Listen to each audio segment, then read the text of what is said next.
Be phenomenal every day.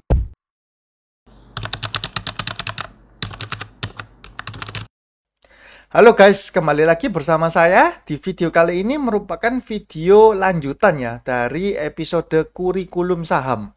Nah, di episode yang pertama kita akan membahas tentang balance sheet ya, atau neraca. Dimana kalau di balance sheet ini kita berbicara tentang aset, hutang, dan ekuitas. Apa saja sih yang dimiliki oleh perusahaan? Nah, di video kedua ini saya akan membahas tentang income statement, atau lebih dikenal dengan laporan laba rugi. Jadi kalau balance sheet membahas tentang apa yang dimiliki perusahaan, kalau laporan laba rugi tentu membahas apakah perusahaan ini untung atau rugi. Dia selama beroperasi itu untung atau rugi. Nah, seperti itu ya konsepnya. Oke, yang pertama ini adalah contoh dari laporan laba rugi PT ABCD. Nah, ini PT buatan saya sendiri ya. Jadi di dalam laporan laba rugi ada yang namanya penjualan dan pendapatan usaha. Di sini saya kasih contoh kan 15 miliar ya. Artinya apa penjualan dan pendapatan usaha? Misalkan PT ABCD ini bergerak dalam bidang jual beli barang. Kok jual beli? Dia memproduksi barang kemudian dijual ke market. Nah, misalkan satu produk itu harganya katakanlah let's say 1,5 juta rupiah ya. Nah, dia dalam 1 tahun berhasil menjual 10.000 produk. Maka dalam laporan laba ruginya akan tertulis 1.500.000 dikali 10.000 menjadi 15 miliar. Itu saya simpelkan ya, misalkan dia cuma punya satu produk saja. Nah, terus kita yang kedua adalah beban pokok penjualan atau biasa disingkat itu COGS, Cost of Goods Sold. Nah, di sini saya kasih tulis 10 miliar ya. Dari mana? Contoh, untuk memproduksi suatu barang kan harus beli bahan baku ya. Nah, ternyata untuk membeli bahan bakunya itu butuh dana 1 juta per produknya. Nah, kalau dia perusahaan ABCD ini berhasil menjualan, tadi kan 1,5 juta harga jual dikali 10.000. Maka dia kalau beli bahan bakunya itu 1 juta, berarti COGS-nya itu adalah 1 juta dikali 10.000. Berarti 10 miliar. Nah, simpelnya seperti itu. Jadi ini omsetnya berapa, ini HPP-nya itu berapa. Nah, ini 15 miliar, ini 10 miliar. Ketika dua ini dikurangkan, 15 miliar dikurangi 10 miliar, akan menghasilkan laba kotor atau laba bruto ya. Nah, menjadi 5 miliar. Ini adalah laba brutonya. Nah, sesudah kita mengetahui laba bruto, tentu kita harus menghitung juga beban-beban yang ada dalam perusahaan. Yang pertama itu adalah beban usaha. Nah, saya kasih contoh di sini kan 1 miliar. Kenapa dalam ininya tanda kurung? Karena minus ya, 1 miliar. Ini harusnya COGS-nya juga minus. Ini harusnya seperti ini ya, minus. Nah, terus di sininya ditambah. Nah, begini.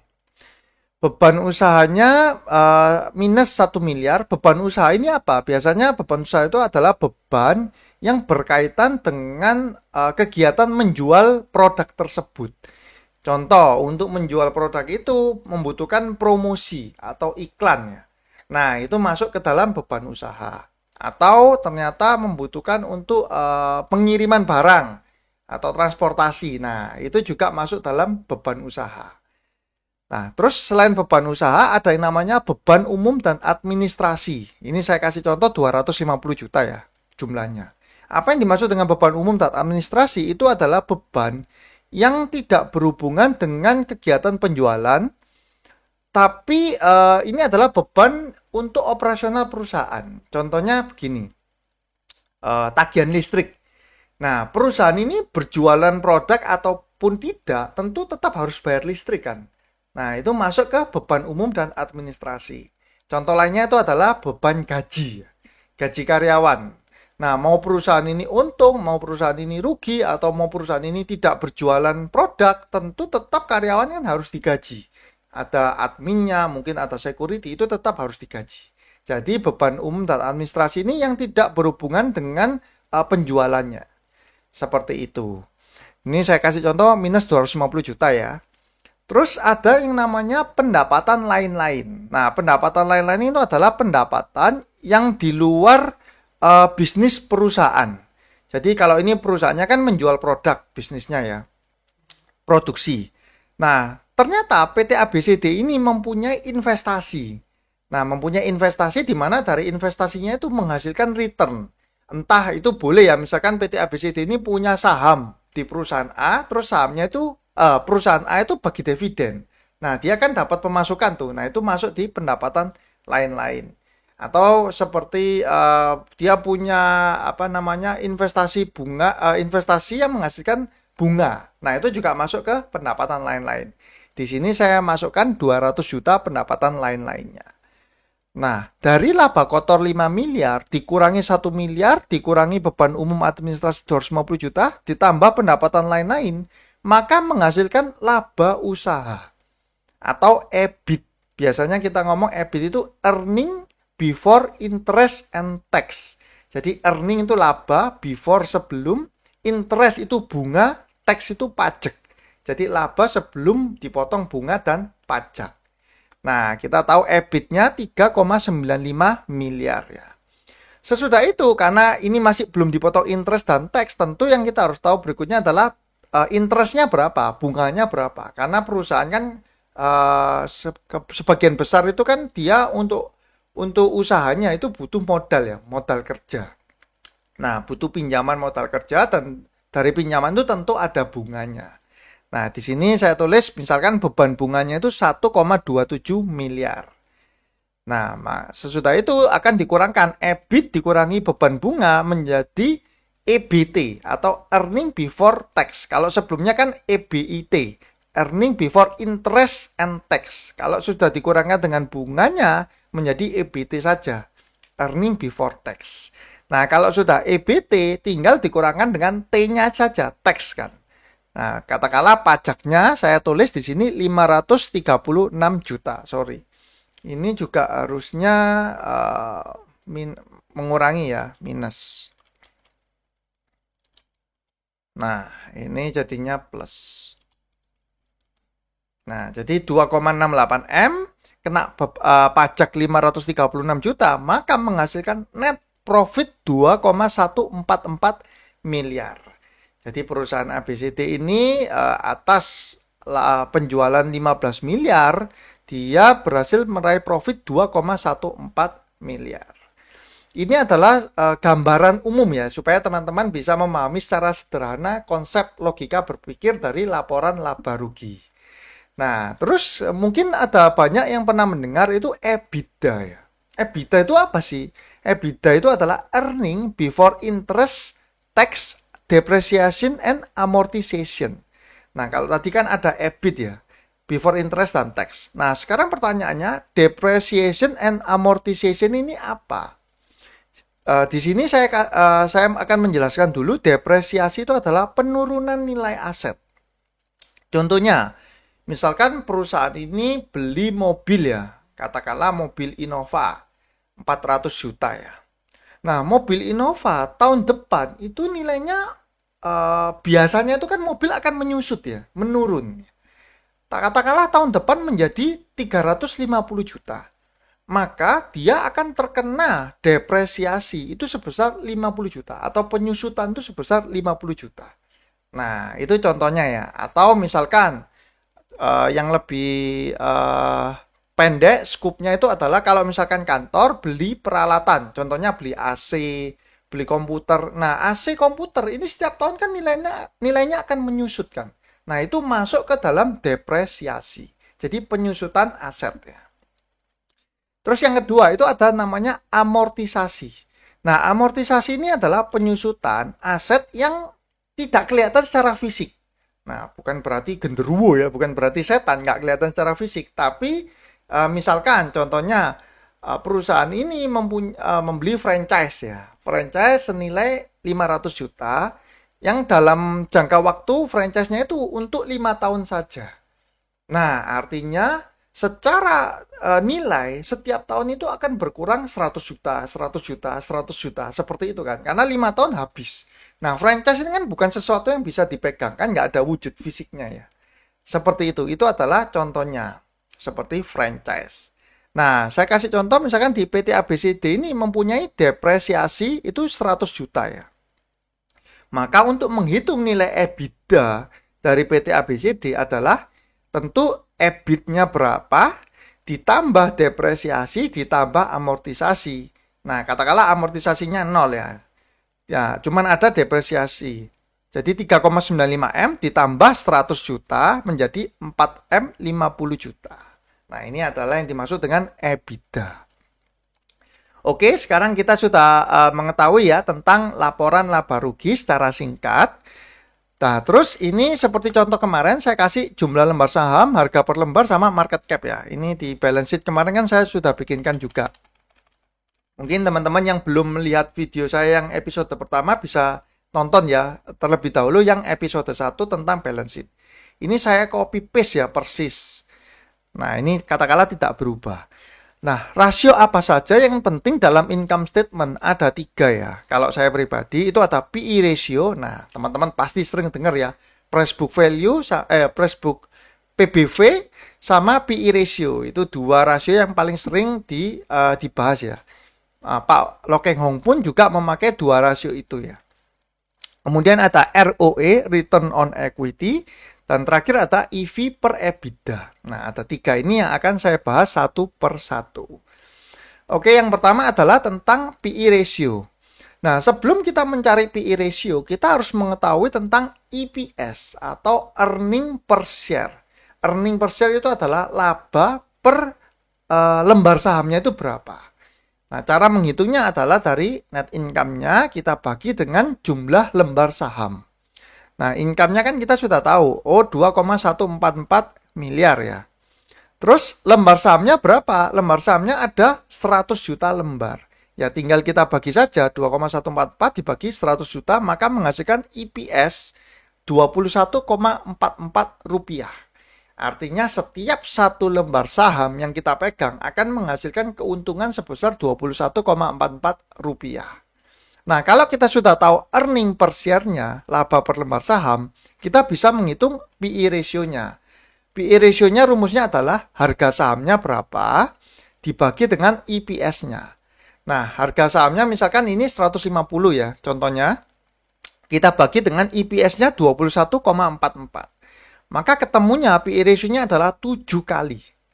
Nah, teman-teman bisa tahu ya, PE ratio 7 kali. Artinya apa sih PE ratio? Gampangannya adalah, kalau perusahaan punya PE ratio 7 kali, kita untuk BEP, modal kita itu butuh 7 tahun. Nah, kalau PE ratio-nya 10 kali ya, kita untuk BEP butuh 10 tahun. Nah, simpelnya seperti itu. PE ratio ya, semakin kecil PE ratio, semakin bagus. Ya kan, semakin kecil tentu semakin bagus. Semakin besar PE ratio ya, maka berarti untuk BEP kita butuh waktu lebih lama lagi. Itu tentang PE ratio ya. Terus yang kedua adalah tentang ROE, Return on Equity. Nah, ini kita bisa hitung dari net income, kita bagi dengan ekuitasnya. Misal nih, net income-nya di sini adalah 2,144 miliar, kita bagi dengan ekuitas. Nah, ekuitasnya kita tarik dari mana? Dari neraca balance sheet. Equity-nya adalah 20,8 miliar. Jadi ini berkaitan ya kalau ROE ini. Nah, nanti ketemu angkanya 10,31%. Nah, ini kita kalikan 100 ya. Rumusnya net income dibagi equity dikali 100%. Nanti ketemunya 10,31%. Artinya perusahaan ABCD ini punya equity 20 miliar, bisa menghasilkan laba 2 miliar. Nah, berarti kan dia kurang lebih 10%-an. Itu adalah perusahaan yang menurut saya sangat sehat. Kalau punya ROE sudah 10% ke atas. Seperti itu. Nah, yang terakhir adalah rasio yang paling sering dipakai untuk perhitungan IPO ya. Yaitu EV per EBITDA. Jadi enterprise value. Enterprise value teman-teman ini ya di kemarin ya. Market cap dikurangi uang cash atau setara cash ditambah dengan total hutang. Nah, EV-nya kemarin kan 26,7 miliar.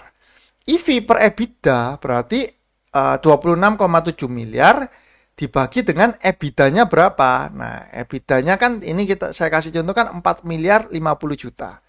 Maka menghasilkan EV per EBITDA-nya 6,59 kali. Ini yang biasanya dipakai untuk perhitungan IPO ya, perusahaan-perusahaan. Nah, kalau kita lihat di laporan keuangan sekuritas-sekuritas, sebenarnya di aplikasi itu sudah keluar semua. Kayak tadi saya bilang ya, ada revenue-nya berapa, terus gross profit, ya kan, operating profit, net profit, EBITDA. Nah, itu sebenarnya udah ada semua di di sekuritas tuh biasanya itu sudah lengkap. Nah, namun kita perlu mengetahui proses ini supaya kita tahu logika berpikirnya itu seperti apa laporan laba rugi ya. Nah, EV EBITDA sendiri ini terus gunanya apa kalau kita sudah tahu 6,59? Contoh, misalkan di sektor perbankan ya. Nah, katakanlah BBRI. Maka kita harus compare. Oh, EV EBITDA-nya BBRI itu 48,59 kali. Terus EV EBITDA-nya BCA itu 45 kali. Kemudian apalagi yang bank besar? BBNI itu 57 kali. Berarti kan range-nya sekitar 40 sampai 50 kali kan. Nah, kalau nanti ada perusahaan yang IPO yang kurang lebih size-nya itu sebesar BRI, BCA, BNI. Nah, EV EBITDA-nya itu berapa kali? Nah, misalkan dia 100 kali. Nah, tentu akan lebih dalam tanda kutip ya secara valuasi itu lebih tinggi daripada BCA, BRI, BNI. Nah, tentu ketika mau IPO disesuaikan ya. Oh, kalau BCA, BRI, BNI itu 40 sampai 50 kali ya mungkin range-nya nggak jauh berbeda dari sana. Kalau mau secara valuasi normal. Tapi kalau IPO-nya IPO yang agak-agak gak waras ya. Jadi ini tentu angkanya akan sangat tinggi, akan ditinggikan. Seperti itu. Demikian juga dengan PE ratio sama price book value. Kita bisa tahu per sektornya ya. Contoh kayak BNI, ini PE ratio-nya berapa? Oh, 10,03 kali. BBCA, PE ratio-nya 27,85 kali. BBNI, sorry, 10,03, tadi BBRI berarti. 19,2. Nah, ini PE ratio-nya ini agak bergejolak ya untuk top 3 bankingnya. BCA, BRI, BNI. Nah, kalau ini kita butuh data lebih banyak lagi untuk perusahaan-perusahaan banking big cap. Supaya kita bisa tahu, oh rata-rata PE ratio bank itu berapa. Rata-rata price book value bank itu berapa. Sehingga kita bisa mengerti kalau ada kita mau analisa. Contoh, misalkan bank BBTN. Oh, BBTN itu 0,7 kali loh. PE ratio-nya 8 kali. Sedangkan BBNI itu book value-nya 0,8. Lebih tinggi BBNI ya. PE ratio-nya 10 kali. Berarti kalau kita hanya melihat book value dan PE ratio, tentu BBTN itu akan lebih, secara valuasi lebih murah. Seperti itu logika berpikirnya. Nah, untuk terus saya kasih contoh lagi. Yang perlu diperhatikan dalam laporan laba rugi itu adalah pendapatan lain-lain. Ini juga suatu hal yang perlu kita perhatikan. Mengapa? Kalau kita cermati, ini kan saya pakai Indo Premier ya. Ada tertulis operating profit ya. Nah, ini bagus ya. Dia menuliskan operating profit. Operating profit itu sebenarnya apa? Kalau kita lihat di sini, kan ada laba kotor. Kalau kita kurangkan dengan beban usaha dan beban umum administrasi, itu menghasilkan operating profit. Tanpa menghitung pendapatan lain-lain. Noh, kenapa kok itu menjadi suatu hal yang penting? Karena operating profit itu berarti laba atas omset penjualan, laba atas bisnis perusahaannya. Nah, dia tidak akan menghitung dari pendapatan dari yang di luar bisnisnya. Contohnya seperti apa? Misalkan ya, saya kasih contoh itu saham Palm. Nah, Palm ini operating profitnya kan 30 miliar. Tapi dia net profitnya itu 1,9 triliun. Nah, ini kan jomplang ya. Maksudnya itu gapnya terlalu jauh. Kalau saya bisa bilang, saya suka kalau untuk investasi ya, bukan trading ya. Itu perusahaan yang stabil di operating profit ya. Jadi operating profitnya itu setiap tahun meningkat. Nah, itu bagus. Kalau net profit, kita harus cermati apakah dia meningkatnya itu karena pendapatan lain-lain. Karena misalkan dari pendapatan lain-lain itu bisa saja dia itu one time saja. Misalkan dia berinvestasi di saham ya, emiten A. Terus emiten itu harga sahamnya naik tinggi, terus dia jual. Akhirnya menghasilkan laba. Contohnya Palm ini kan dia ada investasi di MDKA kan. Nah, belum tentu tahun depan dia bisa mencetak pendapatan lain-lain yang besar kan. Belum tentu. Nah, tapi kalau operating profit itu dia akan lebih stable ya. Oh, kalau perusahaan ini terus bertumbuh secara operating profit, ya biasanya artinya perusahaan ini benar-benar bagus growth-nya. Seperti itu. Nah, itu yang untuk hal-hal yang harus diperhatikan juga ya. Terus kalau saya kasih contoh detailnya di laporan keuangan real, kita bisa mendownload laporan laba rugi ya. Laporan keuangan itu di website idx.co.id, kita tinggal masukkan. Kayak tadi saya kasih contoh PAM ya. Itu di laporan tahunannya 2020. Nah, kita tinggal klik masukkan sini, nanti ada kan di sini. Nah, kita klik ya laporan keuangannya PAM ini. Nanti akan tampil seperti ini. Nah, ini contohnya. Di sini akan ditulis dengan detail ya semua laporan keuangan tahunannya. Nah, contoh ini kan aset. Ini balance sheet ya, neraca ya. Sama kayak ini ya. Nah, ada kas, surat berharga segala macam. Nah, ini kas dan setara kas, ada piutang, ada persediaan, bla bla bla ini. Terus ada liabilitas sama ya, seperti yang saya di sini liabilitas ada apa saja. Terus ada equity-nya. Nah, ini adalah laporan laba rugi. Sebentar, saya besarkan ya, biar nggak matanya biar nggak juling semua nih. Kalau ngelihat kecil gitu. Di sini kan ada pendapatan, terus beban pokok pendapatan, laba bruto, ya kan? Sama kayak yang saya bikin di income statement ini. Penjualan pendapatan, terus HPP-nya, ada laba brutonya. Kalau di PAM, kita bisa tahu ya, ada laba bruto 80 miliar, beban usahanya 49 miliar, pendapatan atau beban lain-lainnya itu 1,9 triliun ya, positif. Nah, ini yang saya maksud ya, dimana ini nggak termasuk dalam operating. Nah, misalkan di dalam laporan keuangan ini kita mau tahu lebih detail ya, contohnya kayak beban usaha, ini kan langsung dimasukkan jadi satu sama dia. Ini ya beban usaha, tadi kan saya ada sedikit pisah ya, ada beban usaha, ada beban umum dan administrasi. Kalau dia langsung digabung jadi satu, usaha, umum, dan administrasinya. Tapi kita itu bisa melihat detail itu di dalam catatan atau notes-nya. Contoh, beban usaha ada di notes 28 ya. Maka kalau kita search beban usaha, nah ini ya catatan 28. Nah, di nomor 28 itu akan didetailkan satu persatu. Apa saja beban usahanya. Oh, ternyata ada untuk transportasi dan pengiriman. Atau untuk beban penjualan lainnya. Terus gaji karyawan, perpajakan, imbalan kerja, jasa, bla bla bla. Nah, ini kita bisa melihat detailnya satu persatu. Nah, kalau teman-teman mau mencermati satu persatu bisa melihat detailnya ya. Saya kasih yang di sini itu adalah yang luarnya.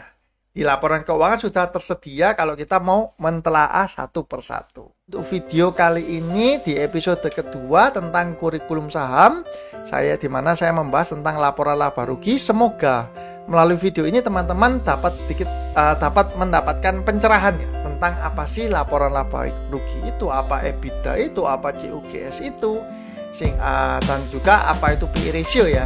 Sehingga mungkin dapat membantu analisa teman-teman dapat memilih saham untuk berinvestasi. Nah, kalau teman-teman merasa terbantu, bisa bantu saya juga dengan cara subscribe, like, komen, ataupun share. Kalau teman-teman mempunyai masukan, pendapat, ataupun kritik, bisa tulis di kolom komentar di bawah.